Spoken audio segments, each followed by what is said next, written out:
नज़र डालेंगे with in 30 seconds इंशाल्लाह ताला। तो बस मुझे आप लोग फीडबैक दे दें कि क्या आवाज़ और सारी चीज़ें ठीक आ रही हैं। जी नवाब भाई, अल्लाह का शुक्र, मैं बिल्कुल ठीक हूँ, आप लोग बिल्कुल ठीक हैं। ज़रा मुझे अपना भी बता दीजिएगा। क्लियर हो गया है? यहाँ पे भी क्लियर है। ज़बरदस्त भाई, ज़बरदस्त। ज़बरदस्त। बहुत बहुत शुक्रिया भाई आपका भी।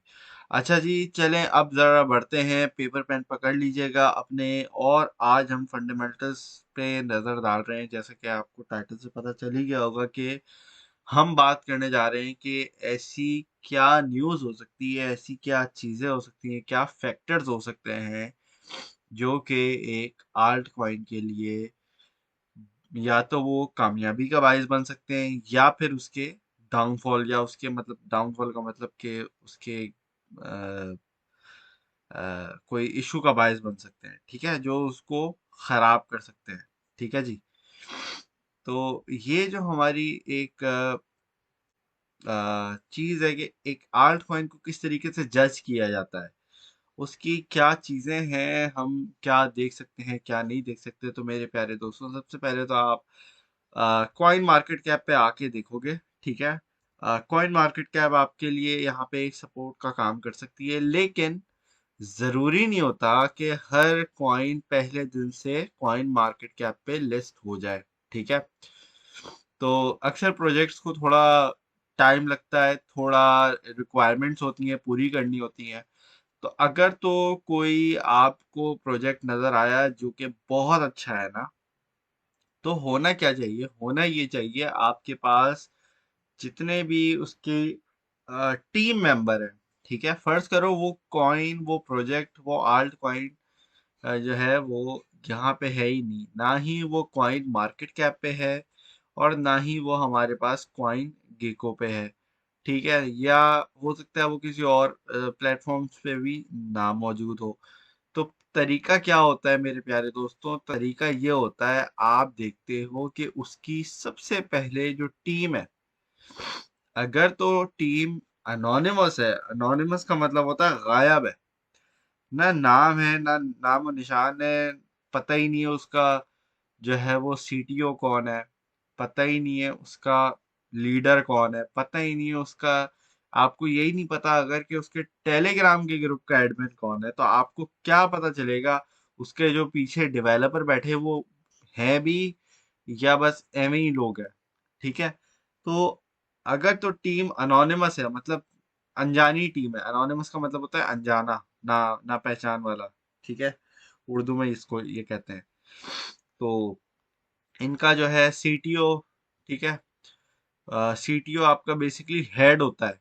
ठीक है, तो जो डेवलपमेंट टीम होती है ना आपकी, उसकी उसका जो हेड है वो कौन है, उसका सरबराह कौन है कि भाई इसके जो प्रोजेक्ट को संभाल के चल रहा है वो चला कौन रहा है। ठीक है, तो इस तरह की अगर आपके पास चीज है तो फिर आपको पता चलता है हाँ यार ठीक है, टीम में थोड़ी आपको पता है कि हाँ यार यहाँ पे हम इसमें ट्रस्ट कर सकते हैं, अगर कोई जाना पहचाना बंदा है, कोई नहीं है, वगैरह वगैरह। ठीक है, लेकिन तो अगर टीम अनोनिमस है तो भाई वो रेड फ्लैग है। वहां से तो पैसे डालने, इन्वेस्ट करने दूर दूर तक आप ना सोचो। ये आपके वहमो गुमान में नहीं होना चाहिए मैंने इस प्रोजेक्ट में पैसे लगाने। समझ आ गई बात? तो ये होती है चीज।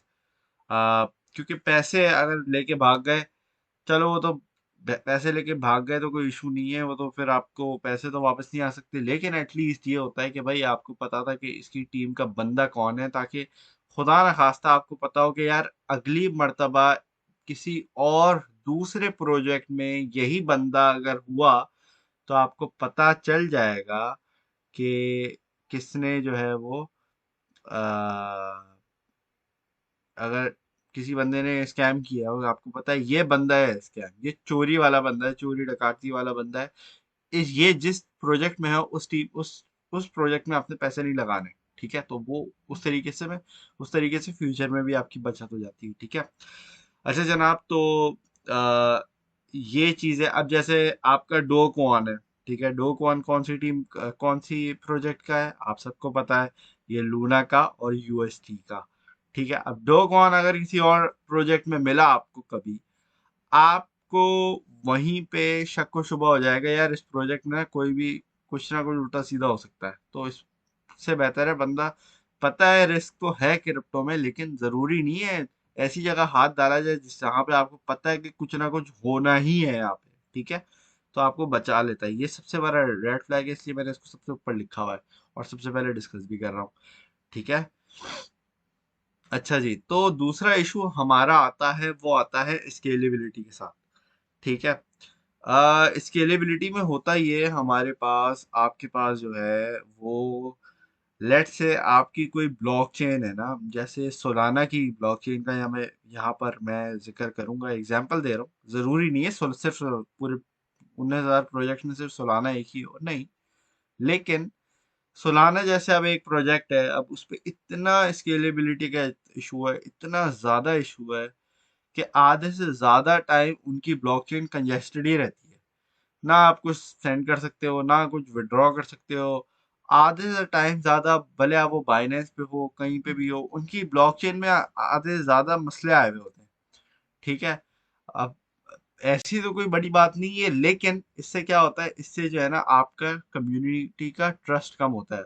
और ये बात आप याद रखिएगा कि आपका आर्ट कॉइन, आपका जो प्रोजेक्ट है वो उतना ही अच्छा है जितना अच्छा आपकी कम्युनिटी पे आपको ट्रस्ट है। अगर तो किसी कॉइन की कम्युनिटी पे मसला आ जाता है, उसकी कम्युनिटी एतबार करना बंद कर देती है किसी प्रोजेक्ट पे ना, तो वो प्रोजेक्ट समझो खत्म ही हो गया एक तरीके से, ठीक है। अनटिल और अनलेस उनकी टीम को इतनी तगड़ी बैठी हो कि वो बोले भाई कुछ भी कर लो, हमने कहीं नहीं जाना और हम मार्केट में डटे रहेंगे। ये किसने करके दिखाया है? इशू आया था आ, अपना रून कॉइन के साथ, ठीक है। तो रून वालों ने, थॉर चेन के साथ इशू आया था, तो रून वालों ने क्या किया, उन्होंने लोगों के पैसे वापस किए, उन्होंने अपना जो अ, था सब कुछ वो जमा के बैठे रहे।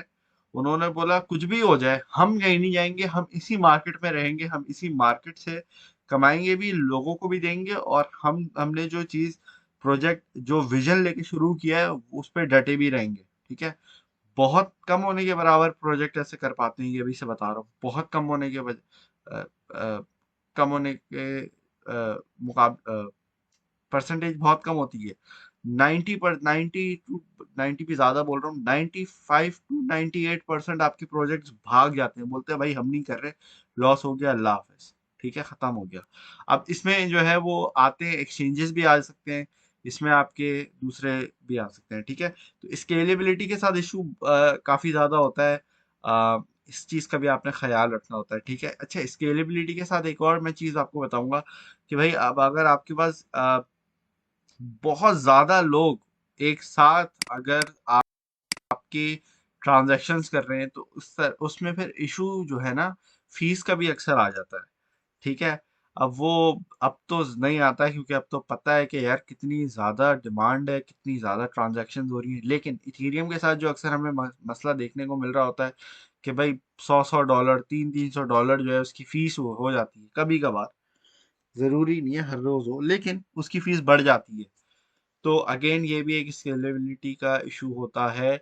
लेकिन इसको टीम ठीक कर सकती है, इसको कुछ ना कुछ करके टीम ठीक कर सकती है थोड़ा बहुत, ठीक है जी। तो जरूरी नहीं है आपको जो है वो प्रोग्रामिंग का एक्सपर्ट होना चाहिए, आपको ये चीजें ऐसी हैं जो आपको डेली लाइफ में नजर आ जाती हैं। और जो सोलाना का इशू है, मैंने आपको जो अभी बताया, ये भी काफी महीनों से, एटलीस्ट हफ्ते नहीं तो महीनों से आपको, सॉरी महीनों नहीं तो हफ्तों से एटलीस्ट ये आपको पता होगा, अगर आप विड्रॉ, डिपॉजिट, इस तरह की चीजें करते हो सोलाना की ब्लॉकचेन और को वहां देखते हुए, ठीक है। तो ये भी होता है। अच्छा जनाब, तो एक और इशू जो है वो हमारा है ऑडिट्स। अब इतना ज्यादा नहीं होता है, क्योंकि अब बहुत ज्यादा जो है वो आपके पास इम्प्रूवमेंट आ गई है। अब ये 2018 नहीं है, 2017 नहीं है कि हर कोई जो है अपना टोकन बना रहा है और वो कोई भी इम्प्रूवमेंट नहीं कर रहा है, क्योंकि लोग इम्प्रूवमेंट पकड़ लेते हैं। आजकल हर कोई जो है वो प्रोग्रामिंग लैंग्वेज सीख रहा है, हर कोई जो है वो ये चीज़ें कर सकता है, एक्सप्लॉइट्स कर सकता है, हर हर हर किसी को हैकर बनने का शौक है। तो होता ये है कि भाई आपके जो प्रोजेक्ट्स है ना, वो अगर तो ऑडिट्स हुए हुए हैं उनके, ऑडिट क्या होता है, ऑडिट होता है जैसे कि हमारा टेनअप है ना, अब टेनअप का सर्टिक का ऑडिट हुआ हुआ है, ठीक है। सर्टिक एक कंपनी है, ठीक है। इसको आप वैसे भी मैंने बोला ना, कॉइन मार्केट कैप आपका एक इसमें हेल्पिंग हैंड बन सकता है। टीयूपी को अगर मैं सर्च करता हूँ, ये रहा। तो यहाँ पे आपका लिखा हुआ है, ये देखो ऑडिट लिखा हुआ है, ठीक है। ये देखो, ये लिखो, आई मीन ये देखें आप, देखिए लिखा हुआ है, we are currently pulling audit data from partners that we have integrated via API. Partners listed below conduct security assessments. ये important है, they conduct security assessments on the provided source code, ठीक है। जो टेनअप का कोड है ना, conduct your own due diligence before deciding to use any info listed at this page.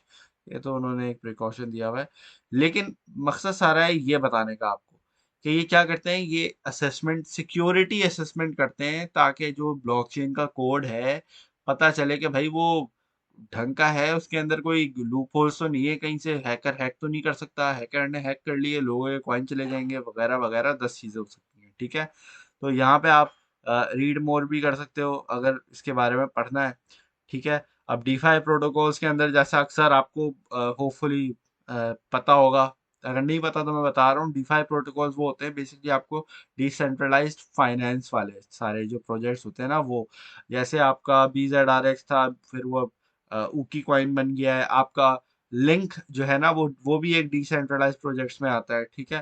अ, इसके अलावा इनमें हैकिंग्स बड़ी होती है, तो अगर इनके प्रोजेक्ट्स की सिक्योरिटी खराब हुई ना, तो फिर वहां पे अगर आपने फ्लैश से 100,000 डॉलर डाले हुए और वहाँ हैक वगैरह हो गया, तो वो 1000 डॉलर हो सकता है वो 50 डॉलर बन जाए, सही है। तो इसलिए आपके पास जो है ना, ये सारी चीजें इंपॉर्टेंट होती हैं हर प्रोजेक्ट के अंदर अब तो, क्योंकि काफी ज्यादा जो है वो क्या कहते हैं, इम्प्रूवमेंट्स हो गई हैं। जैसे मैंने आपसे कहा है कि बहुत सारे प्रोजेक्ट्स, अच्छे प्रोजेक्ट जो है वो फॉलो करते हैं इन चीज़ों को, ठीक है। अब इसके अंदर मेटावर्स के भी जो वेरीफाइड, ये देखें मेटावर्स, एनएफटी, मतलब अब इसके अंदर बहुत सारी चीज़ें आने लग गई हैं। तो वही वाली बात है, ठीक है। तो ये वाली बात है। इसके अलावा अगर आप देखोगे तो इसके अंदर मेजरली जो है बड़े बड़े जो क्या कहते हैं, जो ऑडिट करते हैं, सर्टिक इसमें नंबर 1 पे मेरे ख्याल से है। अच्छा है, बड़ा है, ठीक है। तो यहाँ पे आप देख सकते हो कि भाई ये है, इसने बोला भाई ये देख रहे हो सारी चीज़ें, इसका जो सारा हिसाब किताब है ये हुआ हुआ है, ठीक है। अब यहाँ पे हमारे पास दूसरे जो है ना, ये सर्टिक रिक्वेस्ट, ये वो, तो मतलब कहने का मतलब है कि ओवरऑल A1 चीज़ें चल रही हैं, ठीक है। तो ये टैनअप स्मार्ट हमारा है, और इस तरीके से है, ये सर्टिक की पूरी वेबसाइट है। अब ये सर्टिक अकेली कंपनी नहीं है, सर्टिक के अलावा बहुत सारे और भी हैं। अब जैसे पॉलीगॉन है, पॉलीगॉन में अगर अटैक कुछ होता है, तो यहाँ पे आपको पता है कि यार देखो इसकी सिक्योरिटी कितनी है, ठीक है। तो इसकी सिक्योरिटी वाइज ये क्या स्कोर बैठा है, इसको 91% दिया हुआ है। अब जरूरी नहीं है हर चीज का 100% हो, ठीक है। तो कुछ ना कुछ होता है। अब देखो थॉट चेन का 95% बैठा हुआ है, ठीक है। तो इस तरीके से सारी चीजें होती है। अब ये डीफाई का एक प्रोजेक्ट है, अब इसमें अगर कोई हैक मारता है, तो जिन लोगों ने पैसे डाले हुए हैं ऑब्वियसली उनके पैसे जाएंगे। अब CRO है यहाँ पे, मतलब बहुत सारे अच्छे अच्छे प्रोजेक्ट्स होते हैं। तो इस तरीके से आपके पास ये ऑडिट्स होते हैं। इसके बाद जो अगली चीज हमारी होती है, फोर्क होते हैं मेरे प्यारे दोस्तों। तो बेसिकली होता ये है कि अगेन जैसे मैंने बताया, कभी कभार आपके पास स्केलेबिलिटी के इशू होते हैं, कभी कभार आपके पास जो है कम्युनिटी के इशू होते हैं। तो अगर तो फोर्क हो जाए, जिसमें दो तरीके के फोर्क आते हैं, एक आता है सॉफ्ट और एक होता है हार्ड फोर्क। सॉफ्ट फोर्क में इम्प्रूवमेंट्स आती हैं यूजुअली। हार्ड फोर्क में कभी कभार अब तो मेरे ख्याल में ऐसा होता है, ज़रूरी नहीं है कि आपकी ब्लॉकचेन जो है वो डिवाइड हो जाती है। जैसे पहले जब हुआ था, इथीरियम के साथ हुआ था ये, और इथीरियम से इथीरियम और इथीरियम क्लासिक बन गया था, ठीक है। तो ऑब्वियसली फिर जिन लोगों के पास जितने इथीरियम थे, उनको उतने ही इथीरियम क्लासिक भी मेरे ख्याल से मिल गए थे। तो इसी तरीके से हुआ था। अक्सर आपको इस तरीके से रिवॉर्ड रेशो भी मिल जाता है, 1:1 के हिसाब से भी मिल जाता है, कभी कभार 1:100 मिलता है, डिपेंड करता है, ठीक है, कि अगली जो ब्लॉकचेन बन रही है उसका क्या सारा चक्कर है। अच्छा जी, उसके बाद हमारे पास है रग पुल। रग पुल क्या होता है? रग पुल में हमारे पास ये होता है कि आपके पास, होपफुली आप लोगों को याद होगा कि एक प्रोजेक्ट आया था, ये अपना वो चाइनीज सीरीज नहीं निकली थी, क्या कहते हैं, स्क्विड गेम। तो स्क्विड, अब मुझे पता नहीं है वो लिस्टेड हुआ है नहीं हुआ है, लेकिन स्क्विड गेम के साथ हुआ ये था, इसका बेसिकली हुआ था रग पुल। ठीक है, तो ये हुआ था, ये चेक करें आप जरा। ये आप देख रहे हैं कि हुआ ये मेरे प्यारे दोस्तों। यार एक मिनट, मैं इसको ना जरा सा जूम इन करता हूँ आपके लिए, ताकि आपको सही से समझ आए थोड़ा सा। ये देखो भाई, इन्होंने प्रोजेक्ट लॉन्च किया। ठीक है, 10-11, सॉरी, 10वें महीने में लॉन्च किया। 25-26 को इन्होंने लॉन्च किया। 27, 28, 29, 30, 31, 3-4 दिन में 1 तारीख को इसने ऊपर अपना तकरीबन ये ऊपर तक गया। ठीक है, तकरीबन $91। जैसे ही इसने ऊपर जाना शुरू किया भाई, इसके अंदर इतना आप देख रहे हो वॉल्यूम कितना तेजी से बढ़ रहा है। अभी यहाँ पे 10 10 मिलियन डॉलर, फिर ये 6 मिलियन, 3 मिलियन। फिर क्या हुआ, अचानक से एक रग पुल हुआ है और ये सारा खत्म। जिन लोगों ने इसको 50, 60, 70, 90 डॉलर पे भी खरीदा था, अब उनके पास कुछ भी नहीं बचा समझो। ठीक है, क्या बचा उनके पास? जिन्होंने 90 डॉलर पे खरीदा था, उनके पास क्या बचे? 4 सेंट बचे, 1 सेंट बचा, 2 सेंट बचे, ये बचा। ठीक है, तो अगर किसी ने एक कॉइन भी लगाया था, तो उसके पास मरे मरे मरे से मरा $1 भी उसके पास नहीं बचा।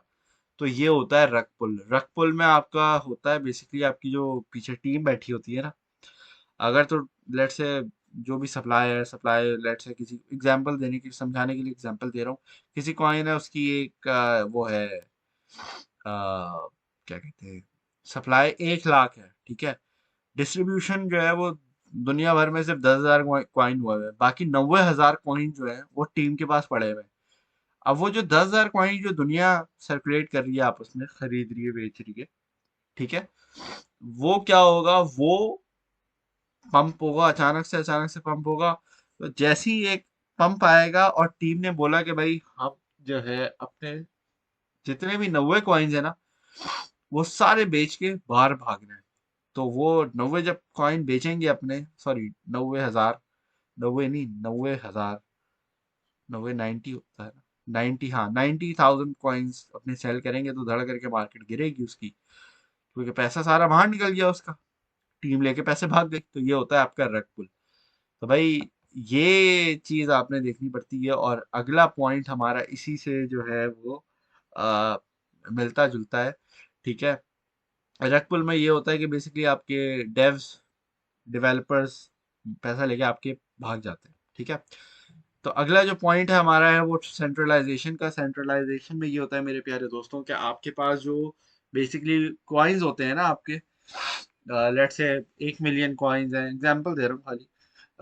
1 मिलियन कॉइन्स है आपके पास किसी प्रोजेक्ट के, तो उसके अंदर 1 मिलियन कॉइन्स आपके पास, लेट से 1 मिलियन में से 50,000 कॉइन जो है वो है ही किसी, 50,000 भी नहीं, बल्कि ऐसा करें, हाँ, 50,000 ऐसा करते, 50,000 कॉइन जो है वो है ही टॉप 5 वॉलेट्स में।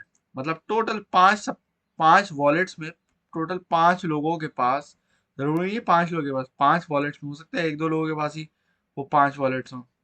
ठीक है, तो आधी सप्लाई पड़ी है 4-5 लोगों के पास। तो क्या हो गया, ये हो गई सेंट्रलाइजेशन। ठीक है, अब अगर ये स्टेकिंग वाला कॉइन है, तो ऑब्वियसली अगर ये स्टेकिंग वाला कॉइन हुआ, तो इसके अंदर ये सेंट्रलाइजेशन वाला फैक्टर है, तो जिसमें आपके पास ज़्यादा सप्लाई जो है वो थोड़े से वॉलेट से कंट्रोल की जाती है। तो ये भी एक खतरनाक और रेड फ्लैग होना चाहिए आपके पास। ठीक है जी, तो ये वाली बात होती है। अच्छा, अनकंट्रोल्ड सप्लाई में आपके पास प्रोजेक्ट्स लाइक इनू शिबा आ जाते हैं। शिबा इनू, इनू शिबा, मैं हमेशा इसका नाम गलत ले लेता हूँ, लेकिन खैर कोई मसला नहीं है। कहने का मकसद ये है कि ट्रिलियंस ऑफ इसकी जो सप्लाई होती है वो ट्रिलियंस के फैक्टर में होती है। वो अगर ये मुझे मिल जाए, बस ये काम है, ये है हमारे पास, ये रहा। तो इसको क्या हो गया, तो बेसिकली ये हमारे पास जो है वो ट्रिलियंस में इसकी सप्लाई होती है। अब आप देख सकते हैं इसकी सप्लाई कहाँ बैठी है, और ना ही इस पे कोई हार्ड कैप लगा हुआ है, और ना ही इस पे कोई लो कैप लगा हुआ है। ठीक है, तो ये इसको, इस ऐसे कॉइन्स को, ऐसे प्रोजेक्ट्स को हम जो है वो क्लासिफाई करते हैं एज अ शिट कॉइन। तो भाई ये भी आपके लिए रेड फ्लैग होता है, इसमें आपको भाग जाना होता है। आप बोलते हो कि भाई मैंने इस प्रोजेक्ट की तरफ देखना भी नहीं है, ठीक है। तो ये वाली चीज़ें हैं, कुछ फैक्टर्स जो कि काफ़ी ज़्यादा इंपॉर्टेंट होते हैं अगर तो आप आल्ट कॉइन्स को देखते हो, जो चीज़ें आपके आल्ट कॉइन को अफेक्ट कर सकती हैं। ठीक है जी दोस्तों, तो होपफुली आप लोगों ने आज एक मैंने मज़े की एक डिफरेंट ही हम लोगों ने चीज़ पढ़ी है, जो कि आज तक हम लोगों ने नहीं देखी थी। तो होपफुली नए मेंबर होंगे, पुराने होंगे, जो भी होंगे, आपको मज़ा आया होगा और लर्निंग में समझ भी आई होगी सारी चीज़ें। अगर तो कोई सवाल है तो प्लीज़ पोस्ट बना के पोस्ट कर दिएगा, आपको इंशाल्लाह ताला जल्दी जवाब मिल जाएगा। तो दोस्तों आप लोगों से फिर नेक्स्ट टाइम मुलाकात होती है। आप लोग